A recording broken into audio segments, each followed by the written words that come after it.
Danas ću vas upoznati sa francuskom kuhinjom. Radit ćemo hachis parmentier, jedno starinsko francusko jelo.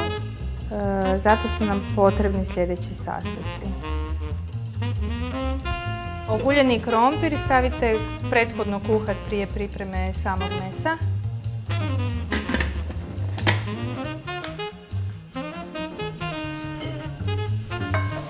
Prodinstamo luk i češnjak.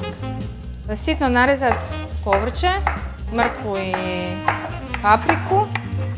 Stavite meso na prodinstani luk i češnjak. Kad meso poprimi boju, poslažemo gore povrće, smanjimo temperaturu. Možemo dodati sad i malo začina, sol, papar.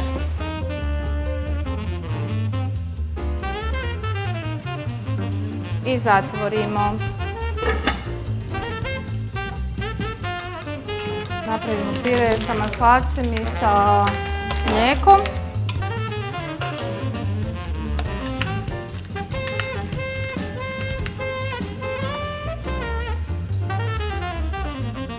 Znači dodamo još malo šalše. U pripremljeno meso, udinstano sa povrćem, stavimo jedno jaje razmučeno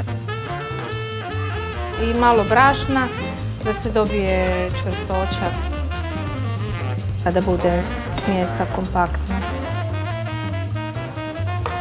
Tako meso se stavi u pleh za pečenje i preko njega dodamo pire.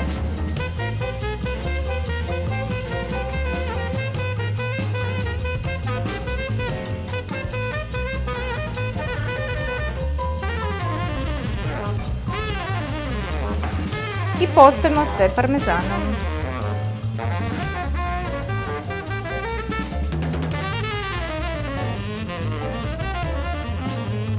Evo, pećnicu smo pripremili.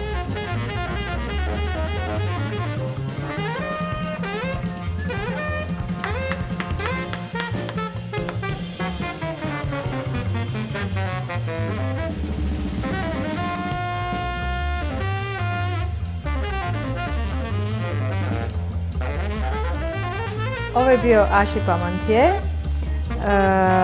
Nadam se da će vam se svidjeti recept i da ćete uživati u čašu dobrog vina. Dobar tek!